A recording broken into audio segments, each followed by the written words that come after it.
ہر انسان کو اپنے بارے میں نئے نئے فیچرز پتہ چلتے ہیں. مجھے اپنے بارے میں پتہ چلا گیا ہے میں استخاروں میں ٹھیک نہیں آتا. فائنل ٹوپی کرائی جائے گی جس کا کوئی جواب ہی نہیں ہے. اچھا میں نے کہا یہ عجیب سا سین ہو گیا.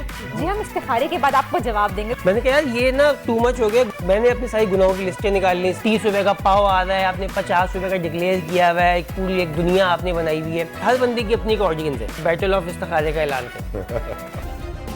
سبسکرائب کریں اور بیل دبائیں تاکہ کوئی خبر رہ نہ جائے.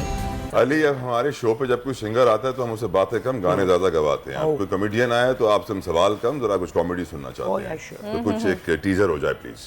رشتہ پروسیس جو ہے وہ ایک یونیک پروسیس ہے. مطلب کہ آپ وہاں جب بھی لڑکا دیکھنے یا لڑکی والے جب دیکھ رہے ہوتے ہیں ایک دوسرے کو, وہ ایک بڑی یونیک سیٹنگ ہے.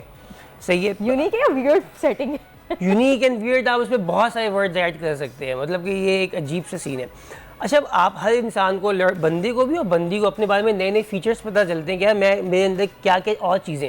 تو جیسے مجھے اپنے بارے میں پتہ چلا گیا ہے میں استخاروں میں ٹھیک نہیں آتا. میں بالکل بھی ٹھیک نہیں آتا استخاروں کے اندر. اور اچھا مجھے اس چیز کا بالکل بھی اندازہ نہیں تھا کہ مجھے ایسی فائنل ٹوپی کرائی جائے گی جس کا کوئی جواب ہی نہیں ہے. مطلب کہ لڑکی کے ابا جو ہے مجھے کہہ رہے ہیں کہ دیکھیں بیٹا آپ ہمیں تو اچھے لگے بٹ آپ اللہ پاک کو ہمارے لیے نا اچھے نہیں لگے. اچھا میں نے کہا یہ عجیب سا سین ہو گیا. دیکھیں آپ کو کرنی ہو نہ کرنی ہو, ریجیکٹ ہونا کسی کو بھی اچھا نہیں لگتا. نہیں لیکن استخارے کا یہ بہانہ ہوتا ہے, بس سب کو پتہ ہے. کہیں بھی کوئی بھی آپ رشتے کے لیے جائیں, آپ کو کہہ رہے ہیں جی ہم استخارے کے بعد آپ کو جواب دیں گے, تو وہاں سمجھ میں آ جاتا ہے کہ جی یہاں پر تو بگ نو ہے, ٹوپی ہو چکی ہے. اچھا میری اماں ابا کو لگتا تھا کہ میں کوئی چھپ کے ایسا بھیانکر کوئی گناہ کر رہا ہوں جس کا کوئی 360 افیکٹ جا رہا ہے.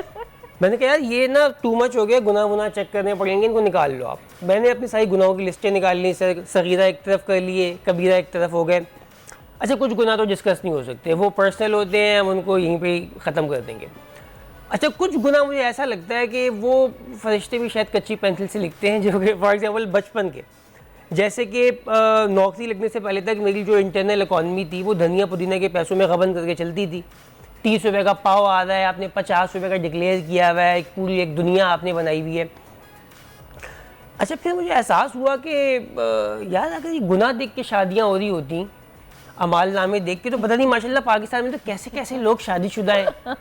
اور ایک نہیں دو تو دکھتی بہت سارے. اس میں کیا بولوں, مطلب کہ ہماری پوری ایک سیاستدان ہے, مطلب کہ وہ تو کیے جا رہے ہیں, رک ہی نہیں رہے.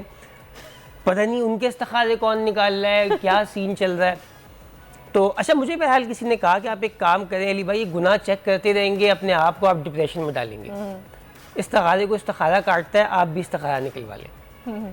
تو میں قاری صاحب کے پاس پہنچا. میں نے کہا قاری صاحب چیک کریں مجھے. وہ بڑے خوش ہوئے کہ کیا کرنا ہے. میں نے کہا بھائی آپ نے استخارے میں مجھے چیک کرنا. تو انہوں نے بہرحال اپنا حساب کتاب کیا. اچھا مجھے اس چیز کی ایک اندازہ ہوا کہ ہر بندے کی اپنی ایک آڈینس ہے.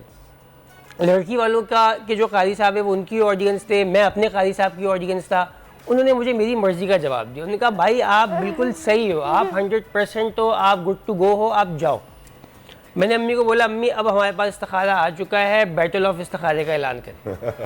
تو ہم ان کے پاس جب پہنچے تو لڑکی والوں کو ہم نے کہا کہ بھائی اب تو سین آن ہے, کیا کرنا ہے.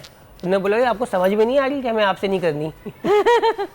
سب سے زیادہ ویوز, سب سے زیادہ ریلز اور سب سے زیادہ ریٹنگ کے ساتھ بول اب بھی نمبر 1 پوزیشن پر برقرار.